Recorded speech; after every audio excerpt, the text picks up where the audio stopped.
Shalom semua, apa kabar? Puji Tuhan. Sebelum duduk bisa tolong sampaikan salam kasih Tuhan pada orang kanan kirinya. Katakan Tuhan berkati. Berkati.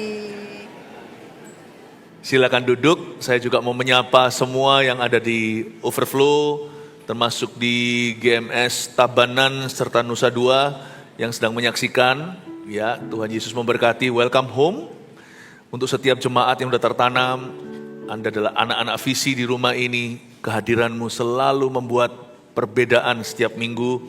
Partisipasi Anda dalam ministry, itu yang membuat perubahan hidup lewat gereja ini. Dan setiap jiwa baru yang hadir di gereja kami, semoga ini segera menjadi gereja kita. Semoga Anda bisa tertanam di sini. Nanti jangan lupa di welcome lounge depan sana, Anda masuk dulu, sapa. Ada banyak orang yang ramah di sana menunggu Anda untuk mengkonekkan Anda dengan kami. Kali ini saya dan rombongan datang karena kemarin saya memberkati pernikahan seorang pelayan Tuhan, seorang companion dalam pelayanan yang selalu mendampingin saya untuk khotbah, salah satu dari volunteer di gereja ini. Dan rasanya nggak bisa enggak, kita harus mampir di sini. Maaf hanya satu kali, lalu nanti saya dan rombongan juga harus langsung pulang ke Surabaya. Jadi hari ini adalah harinya Tuhan, kalau enggak ke rumah dulu, home sweet home, welcome home di tempat ini, rasanya enggak lengkap, harus ada di sini menyapa jemaat. Ya, tolong sampaikan salam kami pada jemaat yang lain di ibadah yang lain. Puji Tuhan. Saya mau membagikan sesuatu yang simpel aja. Saya kasih judul bahagia itu mudah. Tahukah Anda bahwa joy is free? Sukacita itu tidak ditarik biaya. Memang betul, kadang-kadang harus disengaja karena dunia ini arusnya salah. Kalau kita mau ikut Yesus, harus lawan arus. Tapi sebenarnya Tuhan tidak mempersulit bahagia. Malah justru Tuhan mempermudahnya. Kita nih loh manusia yang bakat banget untuk mempersulit diri sendiri. Kita ini complicated terus terang. Manusia itu, orang bilang Tuhan itu susah dipercaya. Manusia lebih susah dipercaya. Orang bilang harus percaya diri. Jangan terlalu, kecuali kalau dirimu sudah diperbaharui oleh firman Allah. Manusia itu kompleks sekali, Tuhan itu sangat apa adanya, tidak ada pertukaran bayangan. Dan kalau Tuhan, mengikut Tuhan itu yang sederhana aja. Simple faith, iman yang sederhana. Saya ikut Tuhan itu loh, gak mau banyak gaya, gak mau banyak ulah. Ikut Tuhan itu sederhana. Hidup bisa bertambah, maksudnya things in life. Barang, orang, semuanya bisa bertambah, berkurang. Itu semua di luar, but inside, di dalam hati, let's be simple. Kita sederhana aja lah, ya. Saya sama Tuhan gitu kok, sederhana aja. Pelayanan kita bisa membesar, tapi kepala kita tidak boleh ikut membesar. Harta bisa bertambah, janganlah hatimu melekat padanya. Hari ini kita bisa populer, besok kita bisa tidak populer, it's okay. Yang penting itu ya di hidup ini yang tulus aja sama Tuhan Yesus. Jangan mengharapkan terlalu banyak. Kalau Tuhan kasih banyak itu kelola, kembangkan. Tapi jangan jadi orang itu ambisius. Kalau kita punya visi besar harus. Karena Yesus tidak kecil. Tetapi janganlah hatimu itu terseret ambisi pribadi. Kalau kita itu kayak gitu jadi orang itu gampang happy. Are you happy? Jujur, jangan dijawab deh. Kita mikir dulu, are you really happy? I am happy. No, happy sih enggak, kadang-kadang bisa sad juga, bisa sedih. I am joyful. Saya bersuka cita. Matius 5 ayat 1 sampai 12 saya baca dulu ucapan bahagia. Lalu saya jelaskan satu persatu. Ketika Yesus melihat orang banyak itu, naiklah ia ke atas bukit dan setelah ia duduk, datanglah murid-muridnya kepadanya. Hari itu Tuhan punya dua beban. Yesus lihat orang banyak. Kalau kelihatan orang banyak ya, hati seorang gembala itu pasti begini rasanya. Saya ngerasain sedikit hati Yesus. Kalau lihat kalayak ramai itu, berlalu lalang gitu ya. Keluar lagu, people need the Lord. People need the Lord. At the end of broken dreams. People need the Lord. Mereka perlukan kasih Yesus yang besar. Mereka perlukan, udah gitu aja disingkat dulu. People need the Lord. Tuhan melihat orang banyak masyigu. Dia melihat mereka ini seperti orang hampa. Coba pikirkan ya, sungguhan ya. Karena kita itu tahu kebenaran. Dunia ini buta. Jangan bilang gitu sama mereka, mereka bisa protes. Tapi sungguhan loh, dunia ini value-nya salah, nilainya salah. Lu orang kejar apa sih sebenarnya? Kalau kita pikir semua orang kejar apa? Bahkan di dalam dunia gereja, kalau kita itu syarat duniawi, kita hilang visi. What is it that we are doing? Dunia ini ngejar apa sih? Suksesnya nggak menentu. Terus memang kalau sukses bisa apa? Manusia itu seperti domba tersesat, seperti orang banyak, di kerumunan orang banyak itu, setiap orang itu bisa merasa hilang. You can feel lost in an ocean of men. Anda bisa merasa hilang, aneh. Dunia ini kesepian. Salah satu penyakit besar di bumi ini adalah loneliness. Aneh, padahal dunia ini jumlahnya 8 miliar. Sesak-sesak semuanya. Apalagi kalau di Pulau Jawa, Bali juga macet melulu.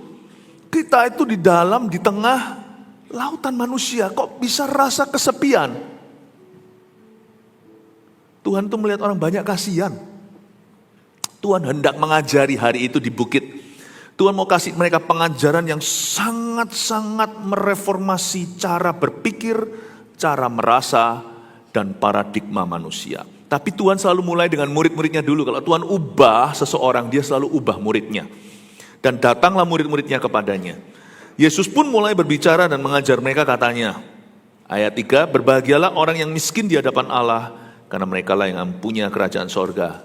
Jangan ditutup dulu Alkitabmu. Ayat 3 gak suka nih banyak orang. Miskin kok bahagia. Tunggu nanti saya jelaskan habis ini, kita baca dulu. Ayat 4, berbahagialah orang yang berduka cita, karena mereka akan dihibur. Berbahagialah orang yang lemah lembut, karena mereka akan memiliki bumi. Berbahagialah orang yang lapar dan haus akan kebenaran, karena mereka akan dipuaskan. Berbahagialah orang yang berbelas kasihan, karena mereka akan beroleh belas kasihan. Berbahagialah orang yang suci hatinya, karena mereka akan melihat Allah. Berbahagialah orang yang membawa damai, karena mereka akan disebut anak-anak Allah. Berbahagialah orang yang dianiaya karena kebenaran, karena mereka lah yang punya kerajaan sorga. Berbahagialah kamu jika karena aku orang mencela dan menganiaya kamu, serta menunjukkan segala fitnah kepadamu. Bersukacitalah dan bergembiralah, karena upahmu besar di sorga. Sebab demikian juga telah dianiaya nabi-nabi yang sebelum kamu. Ayat 3. Ya, ayat per ayat ya, saya akan tunjukkan maksud Tuhan.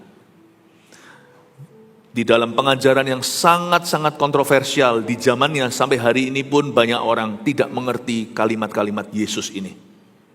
Mari kita hayati. Tujuannya adalah supaya Anda mengalami sukacita dalam hidup ini, tidak perlu ikut arus duniawi.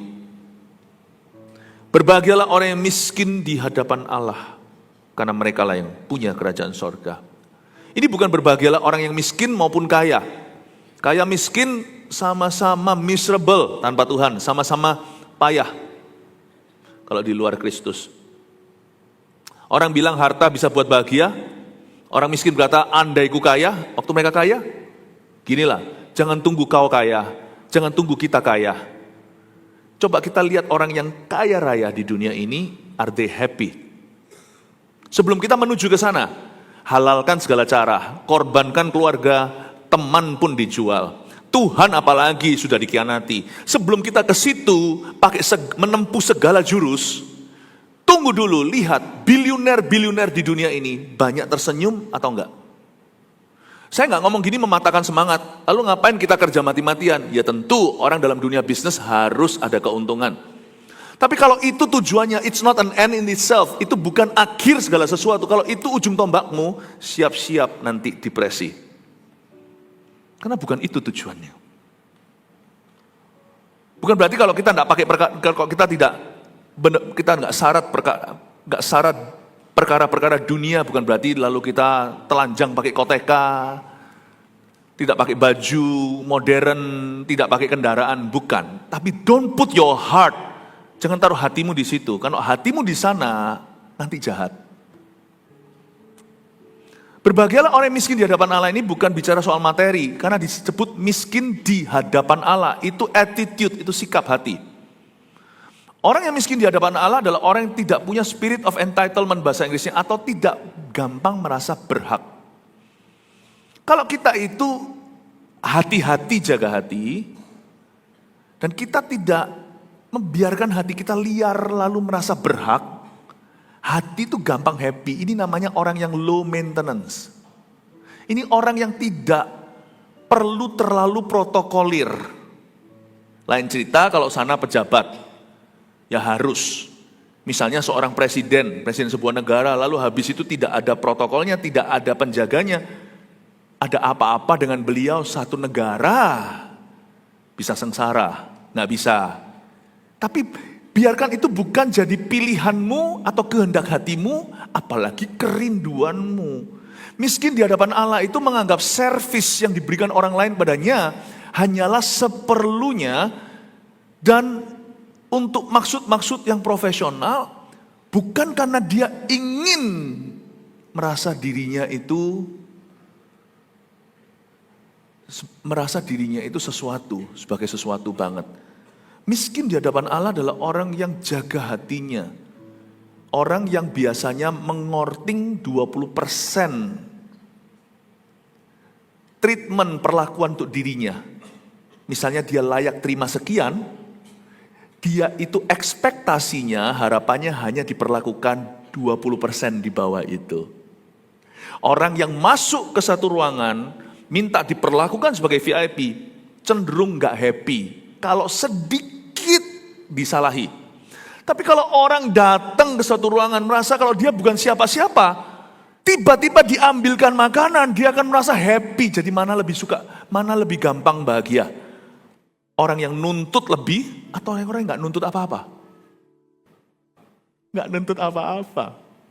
Lebih gampang disenangkan dan lebih gampang senang juga. Lebih gampang happy, lebih umur panjang. Amin Bapak Ibu Saudara. Perlakuan terhadap kita yang mewah, istimewa itu seperlunya. Seperlunya. Jangan merasa dirimu sesuatu. Jangan merasa diri cakep. Jangan merasa diri pinter. Jangan merasa diri itu orang berhasil. Belum, karena kita belum mati. Jangan juga merasa diri terkenal. Di zaman sosial media semua orang ingin terkenal. Semua orang ingin di-like, jaga hatimu jangan dibawa ke arus itu. Always be simple. Asal di hidupku ada 5 roti 2 ikan, ada 7 orang yang kupedulikan, dan mereka cinta padaku, aku tidak perlu seluruh dunia memahami aku, gak perlu semua orang itu menyukai aku, asal ada 5 plus 2 sama dengan 7, orang-orang yang mencintai aku dan mendoakan aku punya 7 hubungan yang kualitas aja, hidupku bahagianya sudah penuh. Bisa gak kita berpikir begitu? Saya batasi diri saya selalu berpikir demikian. Karena saya sendiri sebagai seorang hamba Tuhan, saya dealing sekarang dengan ministry yang sizable, yang cukup besar, sehingga berada di ribuan atau puluhan ribu bahkan lebih dari itu, sudah menjadi sebuah norma. Tapi hati saya nggak pernah ke situ. Sampai hari ini, everyone still matters to me. Sampai hari ini juga kalau ada di tim kami, saya selalu tanya si ini, si itu, satu persatu. Saya masih tetap satuan di hati. Meskipun jala saya menangkap ribuan. Tapi hatiku kubatasi sampai kesatuan. Jangan pernah, apapun yang Tuhan beri di hidupmu, termasuk sukses dan keberhasilan. Karena semua kita mau sukses, semua kita itu bekerja ke arah keberhasilan. Mana ada sih orang kerja tujuannya adalah bangkrut? Mana ada orang pelayanan itu tujuannya adalah jadi kecil, bukan jadi lebih besar. Tapi never expect people treat you in a special way. Berbahagialah orang yang miskin di hadapan Allah adalah orang yang tidak punya rasa berhak di dalam hatinya.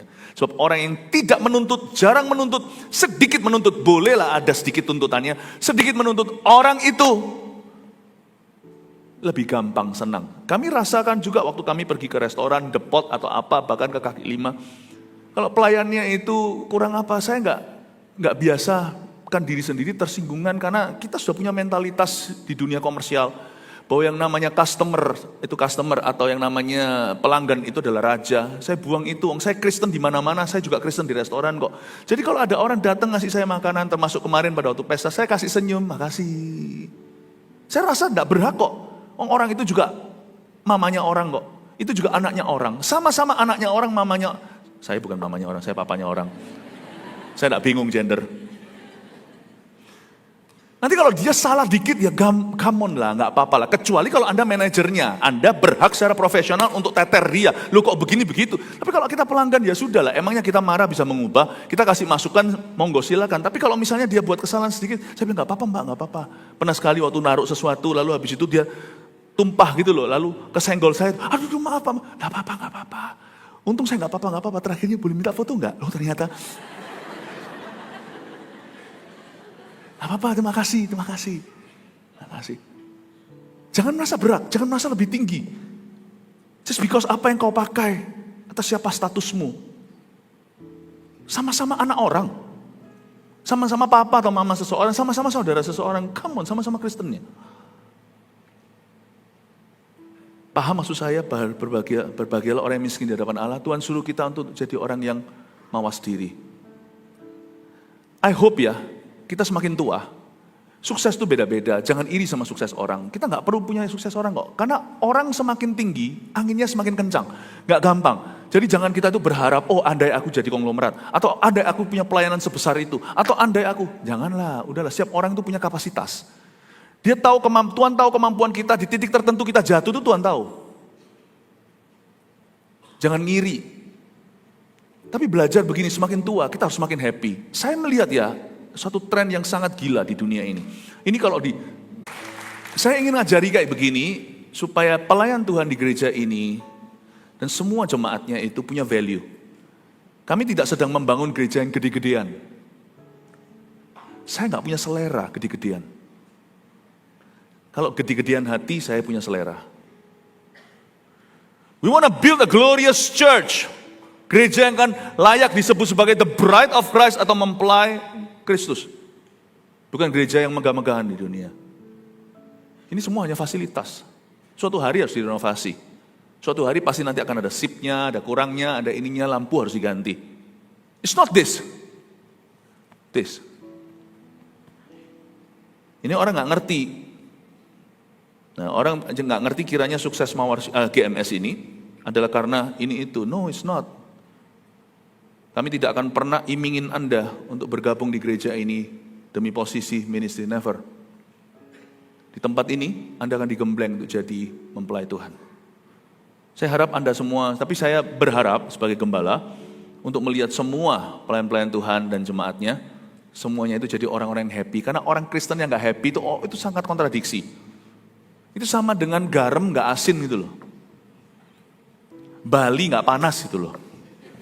Jakarta nggak macet, Surabaya nggak enak, enak, ya. Orang Kristen nggak happy, nggak masuk akal. You punya Kristus kok nggak happy itu gimana? Nggak masuk akal buat saya. Mending jangan jadi orang Kristen deh. Ngapain? Kita itu olahraga, tapi nggak bakar kalori. Atau nggak bangun muscle, nggak bangun otot. Ngapain capek-capek, kesel-kesel? Mendingan aja udah makan, melakukan semua kegiatan yang nggak sehat. Kalau Anda jadi orang Kristen tidak bahagia, ngapain? Saya jadi orang Kristen, saya adalah orang yang bahagia. Orang Kristen harus menjadi orang yang paling happy di dunia. Makanya kalau orang Kristen tidak punya prinsip di dalam hatinya, celaka. Oke, ayat 4, cepat supaya kita bisa selesai karena nanti sebentar lagi pesawat saya. Pesawat saya, kapan gua punya pesawat? Pesawat kita akan terbang. Ayat 4, berbahagialah orang yang berduka cita karena mereka akan dihibur. Kedua, orang yang berduka cita, mereka akan dihibur. Siapa sih yang mau sedih, siapa sih yang mau duka? Kedukaan itu kan berarti perkabungan, siapa lagi mau kehilangan apalagi seseorang. Tapi gini, ayat ini kau terapkan jika dan ketika Anda berduka. Kekristenan itu nothing tulus, tidak merugi apa-apa. Kita hanya bisa merugi materi di dunia, jiwa kita tidak terjamah. Berarti berbahagialah orang yang berduka cita karena mereka akan dihibur. Gini, kalau kita berduka, ya, jangan sampai depresi. Karena kita masih punya Tuhan. Coba katakan masih punya Tuhan. Berbahagialah orang yang berduka cita karena mereka akan dihibur. Orang yang berduka kehilangan sesuatu, ada satu janji. Tuhan menjadi nyata saat dia sedih. Di sini loh, kalau kita baca ya, nanti pulang aja, coba Anda baca Mazmur 23. Anda baca semua itu kan satu lagu ya. Dan di GMS kan juga ada GMS Live. Kita ini semuanya juga termasuk penggubah lagu. Saya sendiri juga pernah nulis 1-2 lagu lah. Saya ngerti dalam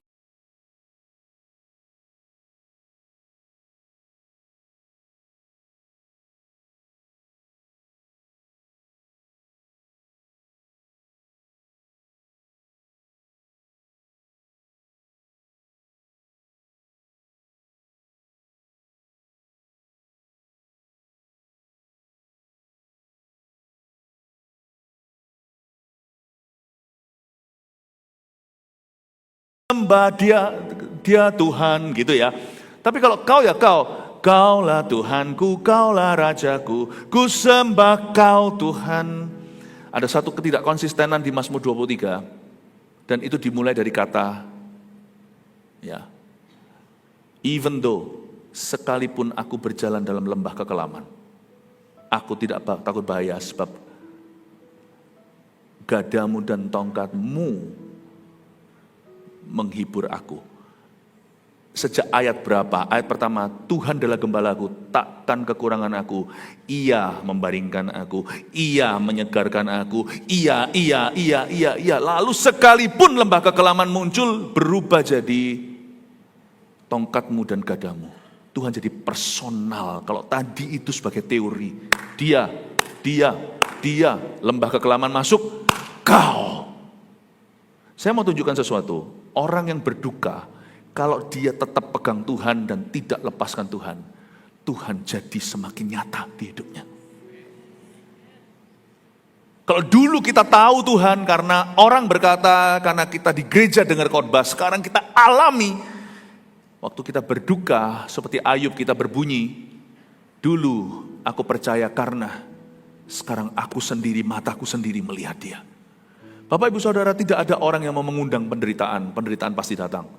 Tetapi jikalau kita pas berduka cita, baik itu perkabungan atau kita kehilangan sesuatu atau kita mengalami suatu ketidakadilan, Tuhan berjanji, asal kau setia berpegang padanya, jangan kau lepaskan, kau akan dihibur. Kata hibur sini bukan entertainment. Kata hibur di sini adalah kau akan ditunggui secara langsung tanpa perantara. Tuhan akan hadir dalam penderitaanmu. Ini dahsyat loh. Makanya bahagia itu mudah. Bagi orang Kristen, asal kita punya Tuhan, bahagia lagi itu mudah. Karena Tuhan tidak pernah lepaskan kita. Bahkan Roma 8 berkata, nggak ada yang bisa memisahkan kita dari kasih Yesus. Kematian pun tidak. Karena itu orang Kristen selalu punya tiket untuk kembali sukacita. Tiket itu namanya Jesus. Makanya orang Kristen tidak boleh bunuh diri. Kalau sampai ke situ itu something is so wrong. Saya tidak berkata bahwa penyakit mental itu tidak real. Bahkan kalau perlu tidak usah sampai ke penyakit mental. Kalau kita hari ini benar-benar mengisi hati kita dengan Tuhan, kita nggak akan sampai ke sana. Sekalipun di situ pun berbaliklah. Tuhan tidak pernah merencanakan orang Kristen binasa dalam kedukaannya. Anak-anak Tuhan itu selalu akan disertai oleh Tuhan Yesus. Amin Bapak Ibu Saudara, siapa di sini bangga menjadi anak Tuhan? Saya jadi ingat lagu sekolah minggu, Happy ya, happy ye. Saya senang jadi anak Tuhan. Siang jadi kenangan, malam jadi impian, cintaku semakin mendalam. Enak ya lagu itu, nyanyi lagi sekali yuk. Happy, happy. Saya senang jadi anak Tuhan. Siang jadi kenangan, malam jadi impian. Cintaku semakin mendalam. Bagus sekali anak-anak sekolah minggu. Enak sekali merdu suaramu. Haleluya. Bapak Ibu, jemaat yang saya kasihi. Oleh karena itu kalau kita sedang dalam kondisi stres sekali, sedih sekali, please hindari satu kesalahan fatal yang memisahkanmu dari Tuhan. Tuhan tidak menceraikanmu, tapi kau jangan ceraikan Tuhan dengan perkataanmu. Kita bisa menceraikan Tuhan hanya dengan perkataan, karena Tuhan tidak kelihatan. Perkataan kita itulah paskut kita, cerai atau tetap dalam hadiratnya. Jangan hujat Tuhan karena deritamu. Jangan salahkan Tuhan, jangan tuding Tuhan dan berkata kau mencobai aku. Tuhan tidak mencobai siapa-siapa atau dicobai oleh apapun. Setan akan pancing terus, bahkan lewat istri Ayub. Ayub kutuki. Ayub berkata tidak, Tuhan memberi, Tuhan mengambil, terpujilah nama Tuhan. There's one way for you to separate yourself from Christ. Even though sekalipun Kristus tidak akan pernah memisahkan dirinya, karena tidak ada yang bisa memisahkan kita dari kasih Kristus. Tapi hanya satu cara kita bisa pisah dengan Kristus, yaitu kalau engkau memisahkan diri. Dan itu lewat perkataanmu. Kenapa engkau tidak adil? Kenapa kau izinkan ini? Jangan tuding, karena waktu kita derita, kita justru butuh dia. Jangan tuding. Coba sekali-kali kita eksperimentasi, tapi jangan lakukan ini. Coba kalau Anda sakit, lalu pergilah ke dokter. Waktu ke dokter tanya sakit apa? Gara-gara dokter, mana bisa sembuh malahan. Terus dokternya nanti periksa, gimana, sesek enggak? Sesek tekannya terlalu, dokter terus dituding-tuding, selalu dituduh-tuduh. Mana bisa dengan cara itu kau sembuh? Bukannya justru orang sakit butuh tabib. Orang sedih justru butuh Tuhan. Bukannya Tuhan justru berubah dari ia menjadimu, menjadi engkau. Bapak Ibu Saudara, jangan lakukan kesalahan fatal karena itu setan yang inginkan. When you are sad, stressed, when you are down, jangan kutuki Tuhanmu, justru berseru. Amin. Yang percaya kasih tepuk tangan untuk Tuhan. Lanjut lagi. Ayat 5. Berbahagialah orang yang lemah lembut karena mereka akan memiliki bumi. Lemah lembut itu bukan lemah gemulai. Halo. Bukan lemah lunglai. Lemah lembut itu bukan kelemahan. Lemah lembut hanya bisa diasosiasikan dengan orang yang kuat. Karena seseorang tidak bisa disebut lemah lembut kalau dia tidak di posisi membalas namun dia tidak lakukan. Kalau dia berada di posisi yang tidak bisa membalas kita, itu bukan kelemah lembutan, itu kelemahan. Orang itu nggak bisa apa-apa. Misalnya kalau ada diktator, lalu ada rakyat jajahannya. Mereka bukan lemah lembut, mereka belum teruji. Tunggu sampai mereka pegang kuasa, pegang senjata, gimana nanti kelakuan mereka. Lemah lembut adalah orang yang pegang senjata, pegang kuasa, tapi tidak akan melakukan dengan caranya. Orang yang lemah lembut itu jangan dilawan. Karena orang yang lemah lembut jikalau dilawan, kalau sampai dia melawan kita, hari itu dia berhenti jadi lemah lembut. Hati-hati, orang yang lemah lembut kalau melawan, sekalipun dia salah, kita merugi karena dia pasti akan pakai kuasanya. Bahaya. Tapi lebih ngeri lagi kalau orang lemah lembut tidak melawan kita ketika kita salahi mereka. Berarti yang adil di baliknya akan membelanya. Itu berarti Tuhan akan turun tangan. Ketika Musa, orang yang paling rendah hati dan lemah lembut di seluruh dunia itu dicari gara-gara oleh yang namanya Harun serta Miriam.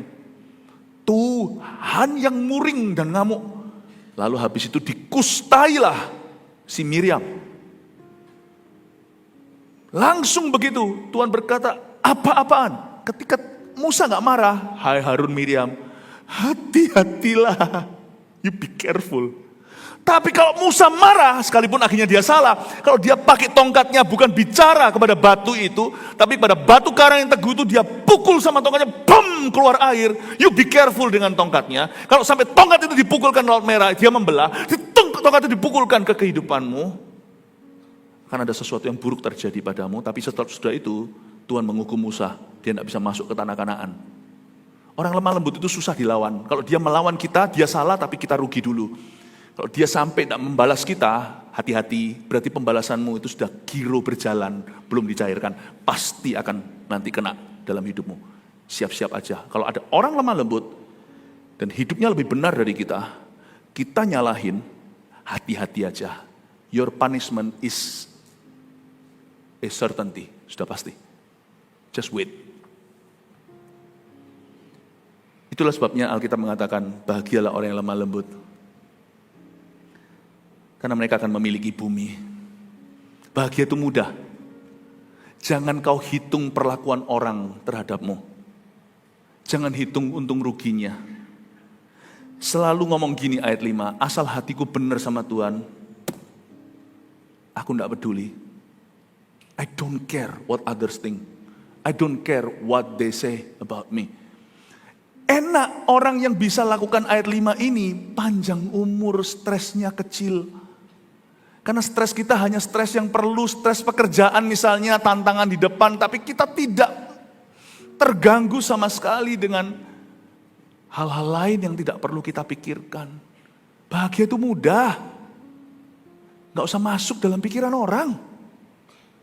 Jaga aja hatimu lemah lembut, kau tahu siapa membelamu. Sebab Alkitab berkata, nanti itu urusan saya. Pembalasan adalah hakku. Bagianmu kalau kamu lemah lembut, kamu akan memiliki bumi. Kamu akan bertumbuh, kamu akan berkembang, kamu akan berbuah. Itulah kelemah lembutan, itulah bagian orang yang lemah lembut. Tuhan akan memberkati dia. Enak. Apa yang membuat kita seringkali gak bisa tidur?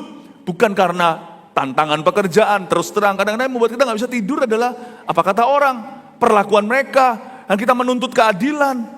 Jangan menuntut keadilan pada dia yang sang maha adil. Gak usah guruin Tuhan. Tuhan tuh tahu harus berbuat apa. Tugasmu dan tugasku hanyalah jaga hatimu aja. Benar di depan Tuhan. Pastikan kita lemah lembut dengan orang. Jangan kita melakukan segala sesuatu dengan cara kita. Jangan segala sesuatu main hakim sendiri. Serahkan ke Tuhan. Urusi urusanmu. Kau akan memiliki bumi. Orang lemah lembut itu punya satu slogan. Emang gitu aja gua pikiri. Anda tidak bisa lemah lembut kalau Anda tidak cuek. Harus ada kecuekan tertentu di dalam dirimu. Aku nggak masalah. Orang memperlakukan saya apa nggak apa-apa. Asal saya melakukan bagian saya dan saya melindungi apa yang Tuhan percayakan kepada saya. Lemah lembut itu nggak usah takut. I have God who knows my heart. Amin Bapak Ibu. Enak loh. Siapa di sini mau panjang umur? Iya luar biasa. Rambut saya udah ada ubannya. Dan beberapa orang bilang, wah ubanan, wah putih udah rambutnya. Oh beda, ada 2 macam uban. Ada uban yang kelihatan itu stres, tapi ada uban yang karena hikmat. Saya tidak akan sebut yang saya mana. Ya, tapi orang yang kita belajar, kalau orang lemah lembut itu tidak punya banyak pikiran. Saya mau berdoa sama Tuhan, Tuhan aku minta hati seperti ini. Lemah lembut itu juga bisa begini loh, kadang-kadang kita itu mudah melupakan kesalahan orang lain. Kalau ya, Anda selalu yang ingatkan sama keluarga Anda, orang dekat, itu orang dulu gini gituin aku, berarti kita belum lemah lembut. Tapi kalau sampai orang lain ingatkan kita, kamu gak ingat ya, itu orang ngomong begini tentang kamu, orang itu begitu terhadap kamu. Karena kita diingatkan, kenapa? Karena kita sapa dulu, halo, siapa kabar? Lalu diingatkan, itu orang ngomong gitu loh tentang kamu.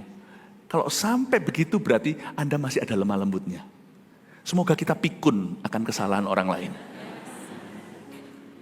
Enak, panjang umur, gak perlu ke Korea, tarik kanan, tarik kiri. Ubanmu pun nanti munculnya semua adalah bukan uban stres, tapi uban hikmat. Coba lihat orang beruban di sebelah kanan kirinya, bagus ubannya. Amin Bapak Ibu Saudara? Ya? Tapi orang yang tidak punya rambut, ya berarti ubannya di dalam. Ayat 6, berbahagialah orang yang lapar dan haus akan kebenaran, karena mereka akan dipuaskan. Orang yang lapar dan haus akan kebenaran itu gimana? Orang itu yang selalu kepingin belajar, nggak merasa sudah pintar. Enak loh. Ini juga membantu kita, karena kita akan puas. Setiap hubungan kita itu akan memuaskan, karena kita tidak akan tersinggungan. Anak muda tahu apa? Kita ngobrol sama siapa aja, kita selalu bisa belajar sesuatu. Ambil titik rendah lah, selalu merendah sama orang. Karena kenapa? Kita selalu melihat diri sendiri sebagai seorang yang masih belajar. Dan orang yang haus dan lapar adalah orang yang mau belajar. Always learning. Tapi juga jangan jadi orang yang selalu always learning, never doing ya. Ada loh orang itu yang selalu begitu. Saya mulai ngerti ada 1-2 orang dalam hidup saya yang selalu tanya sama saya, Pastor dapat apa? Dapat apa? Nubuatan apa? Kasih nasihat apa? Saya ngomong panjang lebar. Karena kita diajari Tuhan baik hati dan murah hati. Ngomong, tahun depan masih belum lakukan. Karena kita bisa melihat kan kalau kita kenal orang. Area itu sudah dia garap belum? Belum ternyata. Dia tanya lagi hal yang sama, gimana? Kedua kali saya masih sampaikan, 3 tahun, 5 tahun, masih tanya lagi. Saya berkata, ya sudah PR yang dulu sama, saya tidak tambahin yang baru. Ada orang itu yang always learning, selalu belajar, seolah-olah belajar, tapi tidak pernah sungguh-sungguh mau melakukan. Jangan jadi orang kayak gitu juga, tapi jadi orang yang itu selalu mau belajar. Sama anak kecil bisa belajar sesuatu, sama orang muda, jangan merasa dirimu guru, apalagi maha guru. Seorang pengkhotbah juga harus hati-hati.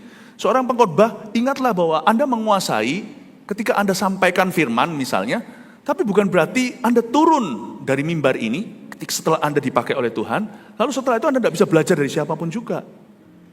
Saya sangat-sangat nyaman untuk bisa terhubung, punya teman dokter, lawyer, polisi, ibu rumah tangga, pengusaha, karyawan di perusahaan. Saya bicara dengan supir, pengendara, supir bukan hanya kendaraan umum taksi, tapi juga supir kami. Saya bicara, always can learn something. Selalu ambil titik di mana kita bisa belajar sesuatu dari orang. Dan kasihannya adalah saya pernah sekali tegur seorang dokter, karena seorang dokter ada juga bisa lupa. Setiap profesi itu bisa merasa jadi maha. Seorang dokter, saya pernah bicara suatu hari di sebuah kafe, ini dokter seorang teman. Setelah ngobrol-ngobrol sebentar, dia nggak bisa dengerin ini itu, wah segalanya, lalu mulai mengkritik tentang dunia gereja, kesembuhan lah apa segalanya. Saya bilang saya setuju, kesembuhan memang harus diverifikasi dok, saya bilang. Makanya itu di gereja kami, karena dia sama ratakan, mungkin dia pernah kepahitan. Saya bilang di gereja kami, semua orang yang klaim dirinya disembuhkan, atau setelah kami doakan, kami selalu sampai kapanpun semua orang tahu, kami punya kebiasaan untuk encourage, untuk dorong orang itu pergi ke rumah sakit, untuk cek lagi atau kembali ke dokternya. Segala sesuatu yang Roh Kudus kerjakan pasti lewat validasi meja kedokteran. Dia lihatin saya, lalu dia mulai kritik sana sini, lalu saya akhirnya terpaksa setelah bicara 1 jam di kafe itu. Saya bilang gini loh dok, Anda mungkin menguasai biologi, Anda mungkin menguasai dunia medis, tapi bukan berarti Anda menguasai seluruh kehidupan. Tidak ada orang yang punya segala-galanya, yang punya segala kuasa, wibawa itu hanya Tuhan. Saya bilang, dok, mungkin dalam kehidupan rumah tanggamu tidak keruan. Dia lihatin saya. Mungkin dalam hubunganmu dengan teman. Saya bilang, mungkin Anda kuasai medis, tapi Anda tidak kuasai relationship. Saya bilang, langsung saya tegas bilang, Anda butuh pendeta. Langsung saya tegasi, lu jangan merasa dirimu di atas gunung tinggi. Sekalipun sana tahu dunia medis, Anda tidak tahu segala sesuatu. Nggak tahu segala sesuatu. Coba dokternya suruh jahit. Itu celana bisa ada kurang 1 lubangnya. Nggak tentu bisa. Mungkin nggak ngerti dunia seni. Dunia multimedia mungkin nggak paham. Saya bilang, saya ngomong dengan terang, saya ngomong dengan tegas, tapi dengan sopan. Karena saya percaya bahwa kita orang Kristen harus sopan. Saya bilang, you don't know everything. Dia lihat saya. Pernah sekali saya ketemu dengan seorang juga dokter medis, merokok. Sangat ironis. Tapi nggak ada orang yang akan mencercanya. Lain kalau pendeta. Asal preskripsinya dan diagnosanya tepat, orang nggak peduli. Asal saya dapat benefit. Ya, biasanya kalau sama pendeta orang lebih kepo. Suatu hari saya sempat ngomong dengan dokter tersebut juga, saya bilang, dokter, Anda merokok itu nggak baik loh kesehatannya. Lalu saya kayak rasanya nggak mau terima kata-kata soal kesehatan tuh, pokoknya alergi deh. Kalau ngomong kesehatan tuh rasanya dia yang berhak untuk bicara, tapi di depan mata rokokan ya saya bilang sama dia, nggak baik loh untuk kesehatan. Seperti melihat saya, sana bukan dokter, nggak tahu kesehatan. Iya, tapi saya tahu juga apa itu sakit. Your smoke gets into my eyes. Saya nggak usah lulus kedokteran untuk tahu bahwa that's not good. For other people too. Kalau istri saya hamil, saya akan jauhkan. Karena saya tahu menghirup itu tidak ada baiknya. You see, just because you are a champion in one thing, janganlah kau lupa haus dan lapar untuk belajar, apalagi dari Tuhanmu. Jangan pernah merasa aku sudah punya segala sesuatu. Misalnya orang yang kaya raya punya segala-galanya, nggak butuh gereja. Gereja datang ke saya. Aduh, itu orang sudah nggak haus dan lapar. Dia tidak akan pernah dipuaskan dan dia tidak akan pernah memuaskan Allah. Bisa dengan mudah dia cipta gereja, bangun gereja, tambah ini, semua pakai money. But church, gereja yang bisa kau beli dengan uangmu, itu bukan gereja Tuhan, itu gerejamu. Konglomerat pun harus belajar rendah hati. There are churches, ada gereja-gereja, tidak bisa disetir dengan uang Anda. Itu baru gereja Tuhan. Nah, Anda harus tertanam di gereja seperti itu. Itu berarti di situ ada maksud Kristus. Kalau di gereja di mana Anda beli, di situ ada maksudmu. Haus dan lapar itu tahu bahwa kita itu belajar, kita itu bukan maha guru. Saya sebagai pendeta aja belajar untuk menundukkan diri. I need your help. I need your help. Beberapa teman-teman adalah dokter. Saya datang dan beritahu, saya datang ke dokter Gun contohnya yang di Surabaya, salah satu dokter yang mengepalai semua ministry volunteer dokter-dokter kita untuk melayani jemaat. Saya bilang, gimana dengan ini jantung saya gimana dok? Gini, saya tanya. Loh, Pastor Philip tanya tentang jantung? Iya, saya ini hamba Tuhan, hikmat marifat, tapi bukan MRI. I need them. Paulus pun butuh Lukas, penulis biografinya. Dia seorang tabib. Never think you know everything. Karena orang kayak gitu sumpek. Orang kayak gitu lonely. Karena dia merasa dirinya di posisi Tuhan, tapi tidak punya kuasa Tuhan dan tidak punya hikmat Allah. Orang yang menaruh dirinya di posisi Allah, tapi bukan Allah, itu orang paling stres di dunia. Karena sebenarnya dia punya wibawanya, dia mau glorinya, tapi dia tidak punya what it takes to be God. Dia tidak punya elemen-elemen yang diperlukan untuk dia menjadi Allah beneran. Nggak bisa. Janganlah, nggak happy lah, nggak bahagia. Berbahagialah orang yang lapar dan haus akan kebenaran. Ayat 7, berbahagialah orang yang berbelas kasihan, karena mereka akan beroleh belas kasihan. Gampang, lain kali. Waktu cuma tinggal 5 menit soalnya. Memang saya tidak mau tentu harus bisa habiskan 12 ayat ini, tapi saya akan berikan penekanan di mana Roh Kudus kasih saya perasaan yang paling diperlukan oleh Anda minggu ini. Ayat 8, berbahagialah orang yang suci hatinya, karena mereka akan melihat Allah. Catat di sana ya, orang yang suci hatinya akan melihat Allah. This is very beautiful. Pertanyaannya adalah waktu kita baca ayat seperti ini, apa yang kita lihat? Kalau kita bilang melihat Allah, itu langsung pikiran kita figur. Manusia itu kan sangat primitif cara berpikirnya, asosiasi dalam pikirannya. Misalnya ayat 8, orang yang suci hatinya, so what kalau hatiku suci, kalau aku jaga kekudusan, kalau motivasiku tulus, apakah aku akan melihat Allah? Kalau saya bilang melihat Allah, itu otomatis pikiran kita mata kan? Kita melihat wujud, masa aku akan melihat, sungguh-sungguh akan melihat Allah? Gini loh, melihat Allah itu juga bisa tanpa melihat wujud. Maksudnya orang yang suci hatinya itu akan melihat Allah bekerja nyata di hidupnya. Ada satu berkat yang saya rasakan ini perlu jadi terang untuk firman ini. Orang yang suci hatinya itu biasanya akan diberkati dengan ini. Tulis, divine timing dalam hidupnya. Sampai Anda kan geleng-geleng kepala, waktu ilahi. Misalnya Anda melakukan sesuatu, tiba-tiba segala sesuatu itu ke arah situ. Anda bisa geleng-geleng kepala, suami istri bisa saling lihat-lihatan. It was really God. Tanpa kita sadari Tuhan yang tuntun kita ke sini. Misalnya Anda di suatu tempat, lalu Anda rasa harus cabut. Setelah Anda pergi, itu nggak tentu secara harafiah tempat itu rubuh atau sesuatu, bisa jadi suatu bisnis, bisa jadi suatu keputusan, tiba-tiba runtuh. Pas Anda keluar, 5 menit berikutnya, bro. Anda bisa toleh-tolehan berkata, we didn't ask for it, kita nggak minta untuk ini. It was God. Itu Tuhan. Dunia berkata hoki, keberuntungan. Alkitab punya bahasa, tidak percaya keberuntungan. Keberuntungan adalah kebetulan yang Tuhan tidak tanda tangan. Alkitab berkata bahasanya adalah kebajikan. Kebajikan itu bukan kebaikan. Kebaikan yang disengaja, tambah J di tengah, kebajikan. Itu kebaikan yang disengaja tapi tidak ditandatangan Tuhan, seolah kebetulan. Dan setelah itu terjadi, Anda bisa toleh-tolehan dan berkata, itu Tuhan. Orang yang suci hatinya melihat Tuhan dalam hidupnya, dalam bisnisnya, dalam karirnya, dalam keputusannya, dalam keluarganya, anak cucunya. Bukan berarti tanpa masalah, tanpa rintangan. But you will see at the end of the day, di akhir sebuah hari, sebuah tahun, sebuah bulan, Anda akan menoleh ke belakang dan berkata, it was God. Tuhan. Itu artinya. Melihat Tuhan itu bukan melihat satu figur. Melihat Tuhan itu melihat karyanya, kesengajaannya. Amin Bapak Ibu. Kuncinya satu kok, bukan minta. Ada berkat yang tidak diberikan karena kau minta. Ada berkat yang diberikan karena kau komitmen. Commit your heart to holiness. Anda akan lihat ada.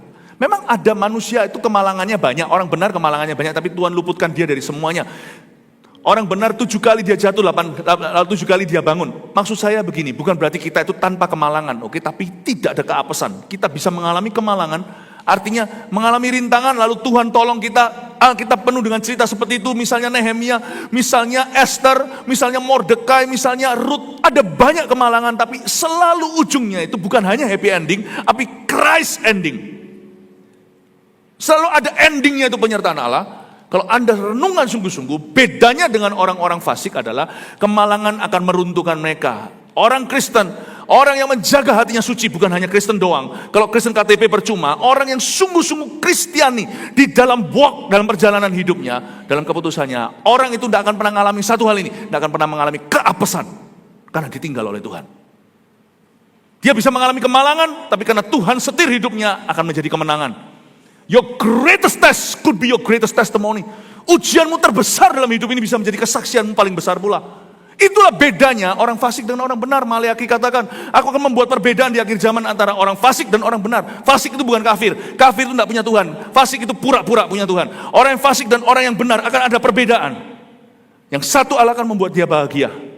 Versinya Allah. Yang satu mencari bahagia dengan kekuatannya. Yang satu akan mengalami keapesan. Yang satu akan mengalami kemalangan namun akan berubah jadi kemenangan. Bapak Ibu Saudara, jagalah kekudusanmu. Jangan minta-minta terus. Ada hal-hal tertentu yang harus kau komitmen pada Kristus. Lanjut lagi, berbahagialah orang yang membawa damai, karena mereka akan disebut anak-anak Allah.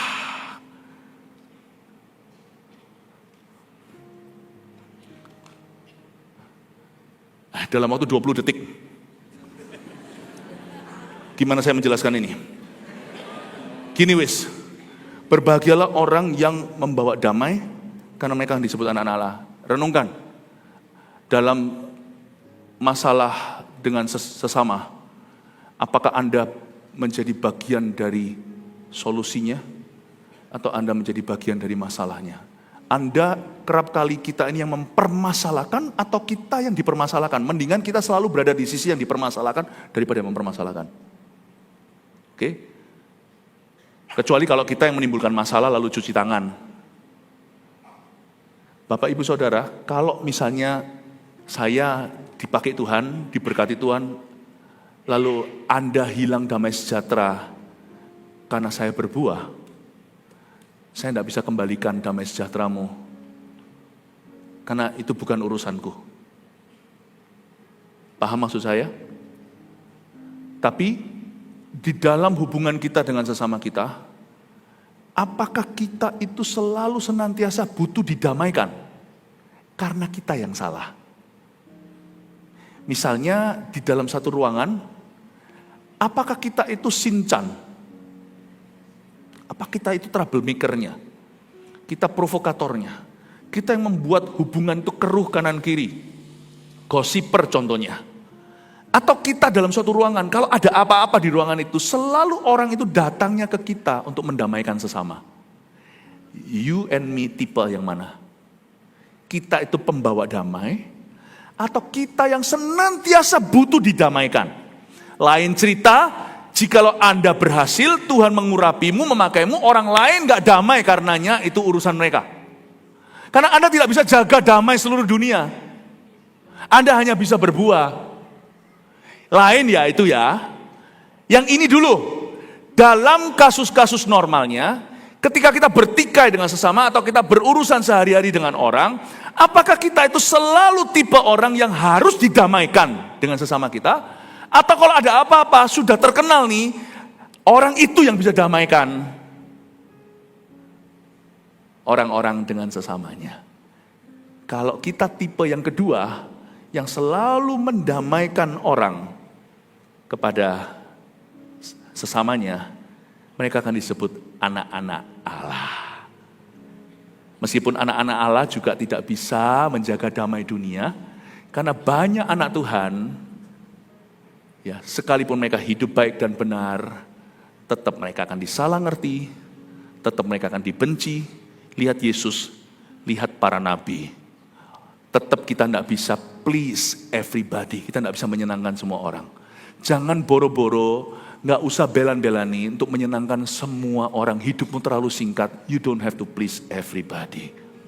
Tapi di dalam radiusmu, pastikan dalam segala sesuatu yang terjadi di sekelilingmu, Anda itu selalu 90% selalu menjadi bagian dari solusi, bukan bagian daripada problema. Coba lihat ya, ada apa-apa terjadi kerusuhan, Anda langsung bisa tunjuk. Orang itu lagi, ada orang itu langganan, setiap kerusuhan dia selalu ada di situ. Jangan-jangan dia adalah bagian dari persoalan itu. Jangan-jangan dialah duduk masalah. Jangan-jangan dialah akar permasalahan. Tapi Anda lihat ya, setiap kali ada perdamaian, selalu ada orang itu yang membuat 2 sisi dan 3, 4 sisi itu berjabat tangan. I think orang-orang ini disebut anak-anak Allah. Jadilah yang demikian. Amin Bapak Ibu Saudara. Bahagia itu mudah kalau kita nggak jago dan suka bertengkar. Orang yang memang suka bertengkar, saya pernah sekali ingatkan satu orang, kamu dulu kok demennya bertengkar toh. Hidupmu itu sudah terlalu happy apa, mau sedikit sedih nggak apa-apa. Kalau aku loh, kalau bisa itu loh, aku buat teman bukan buat musuh. Kenapa ada orang itu yang suka cari musuh ya? Saya tuh nggak ngerti. Saya ngomong gini bukan berarti nggak punya musuh loh ya. Kita diem aja ya, kita jadi mumi aja. Orang juga tetap memusuhi kok. Anda nggak usah melakukan apa-apa. Kalau tidak ada orang mencintai maupun memusuhimu, kemungkinan besar kita memang tidak berdampak. Tapi kalau kita berdampak ya, kita tidak perlu melakukan apa-apa. Kita diam aja gini loh, orang memusuhi. Tapi pikirkan, kalau itu dari sisi kita kesengajaan, hai anak-anak Tuhan, kenapa sih ada orang itu demennya itu cari musuh? Kalau bisa loh, musuh itu jadikan teman bagi kita, kalau kan hidup itu lebih damai ya. Tapi ada orang yang memang suka cari musuh, suka cari gara-gara. Gini, lalu mulai ngomong orang. Aduh, apapun yang kau omongkan di tempat gelap itu pasti akan kedengaran. Ada orang itu memang suka cari musuh, saya nggak ngerti. Apakah orang itu sudah sangat-sangat aman? Jangan-jangan yang kau musuhi nanti suatu hari jadi besan. Celaka enggak? Di sekolah jambak-jambaan, tarik-tarikan rambut. Siapa tahu nanti suatu hari jadi ipar. Hai manusia, be happy lah. If you can choose to be happy, or to be keruh, ini campur-campur ya. Be happy, will you? Kalau kita bisa punya pilihan mau happy atau mau cari musuh, yang happy lah. Nggak usah cari musuh. Kita nggak cari musuh aja datang kok musuh. Ya, cari teman.